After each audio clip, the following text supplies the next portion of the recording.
Senadora, ¿a qué atribuye usted particularmente que este proyecto no haya sido presentado todavía en el Congreso? Fue un compromiso de la presidenta en el 21 de mayo. Hay mucha gente que está bien atenta a eso y todavía no hay demasiadas luces. ¿Usted tiene alguna idea de qué es lo que ha pasado? Mira, el compromiso del gobierno, escuchamos al subsecretario, a la propia ministra, es que se presenta en noviembre. Y uno dice noviembre es un mes con una actividad legislativa intensa, estamos con ley de reajuste del sector público, ley de presupuesto, entonces la preocupación, y lo que le hice ver ayer a la ministra, es la necesidad de agilizar esta discusión. Yo entiendo que existe ya un borrador de la ley, que se ha discutido el monto de recursos y que en eso habrían buenas noticias.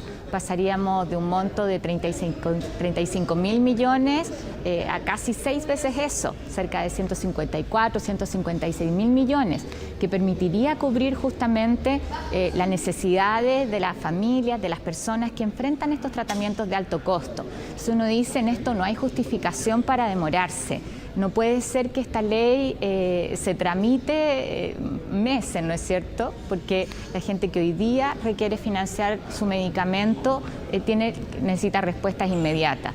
Y en eso lo que necesitamos es que el proyecto sea presentado con celeridad en el Parlamento y reiteramos el compromiso, en mi caso, pero también del resto de los miembros de la Comisión de Salud, de tramitarlo con rapidez. Y en ese sentido, ahora, senadora, quizá lo pregunto de otra forma, pero bueno, ¿de quién era responsabilidad presentarlo? Usted dice los recursos a 156.000 millones, hay mucha gente que está esperando. Esto debió haber sido apurado directamente como una gestión personal de la presidenta. Es la ministra de Salud que a lo mejor por diversas razones no lo ha hecho. ¿De quién dependía poder poner esto ya en discusión?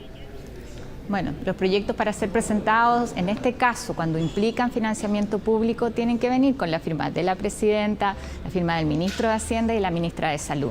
Yo entiendo que en este tiempo se ha estado haciendo un trabajo que valoro, pero que tenemos que verlo en el texto, ¿no es cierto?, para poder tramitarlo, y que busca ampliar no solamente al financiamiento del medicamento, sino hablar del tratamiento. Eso hace que también se financien muchas veces alimentos. Estamos hablando de las situaciones de alergia alimentaria, por ejemplo, que hoy día no están cubiertos, o a veces poder tener el diagnóstico oportuno, que es fundamental. Sí, claro. En muchas enfermedades el atraso genera un daño que es irreversible, sobre todo en las enfermedades lisosomales, ¿no es cierto?, que están dentro de las enfermedades poco frecuentes o a veces llamadas enfermedades raras. Entonces, a mí me parece que tenemos que hacer una ley que garantice el tratamiento desde el diagnóstico oportuno, los seguimientos. Eso implica financiar a veces traslados. Yo siempre pongo la realidad de Magallanes, ¿no es cierto?, claro. Quien tiene que trasladarse a ver a un especialista en el centro del país, el pasaje o el acompañamiento, ¿no es cierto?, de la mamá a su hijo, ¿Senadora? También tienen que estar contemplados. Una pregunta bien técnica, pero que la abordó usted también al pasar, y me gustaría pedirle un poco más de detalle. ¿Cómo se va a abordar esto, o particularmente cuál es el contexto en el que se enmarca la ley Ricardo Soto en el presupuesto de la salud? Usted lo decía, noviembre es un mes súper agitado en el Congreso, viene la discusión, se han aprobado algunas partidas, pero ¿cómo se enmarca, cómo entra el rol ahí de esta ley en el presupuesto de la salud? ¿Son fondos aparte? ¿Cómo va a funcionar? Claro. Lo que pasa es que aquí nosotros lo que vamos a hacer es discutir una ley que viene con su propio presupuesto. Por lo tanto, mientras no exista la ley, en la partida del presupuesto de salud no hay un ítem, ¿no es cierto?, que especifique ley Ricardo Soto, para decirlo en forma muy simple, sino que está dentro de los fondos del Tesoro Público, que es un monto de recursos que están resguardados justamente para las leyes que vamos a discutir durante el próximo año y que van a tener su propio financiamiento. ¿Entiende? Entonces Perfecto. Nosotros vamos a tener el texto de ley que debería presentarse con lo que se llama su informe financiero, que es en el fondo el certificado del Ministerio de Hacienda de que se van a contemplar estos recursos. Senadora, respecto de un tema que usted también abordó y que puede haber ahí un callejón sin salida. Usted hablaba del diagnóstico oportuno, usted bien sabe de esa realidad, pero resulta que hay otro problema, y es que hoy día no hay especialistas. Usted es una senadora de región y lo vive bien, los tremendos esfuerzos que tienen que hacer los magallánicos o compatriotas del norte que están aislados para poder llegar a un lugar donde finalmente haya un traumatólogo, un oculista, un ginecólogo. Por lo tanto, esta ley inevitablemente va aparejada del otro problema, que es la necesidad de especialistas, que hoy día no está resuelto.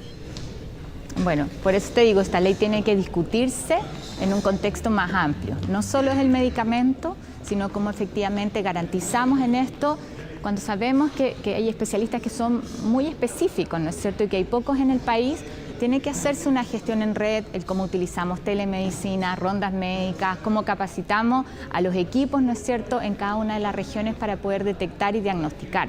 Y eso tiene que venir contemplado dentro de la ley también. Por eso uno habla del tratamiento, ¿no es cierto?, no solo del medicamento. Y en el otro extremo, algo que es importante también es cómo regulamos el precio de los medicamentos.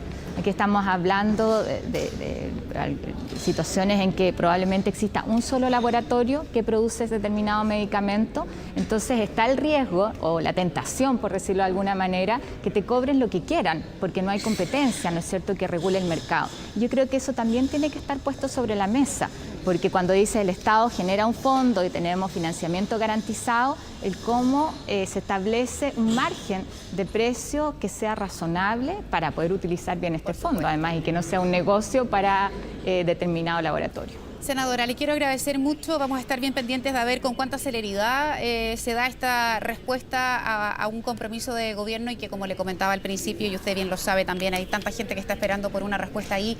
Así que vamos a seguir de cerca la respuesta que le puedan dar a usted y también al resto de la Comisión de Salud. Muchísimas gracias por su tiempo. Que tenga un buen día. Muchas gracias a ti también. Buen día. Gracias, adiós. Vamos a ir a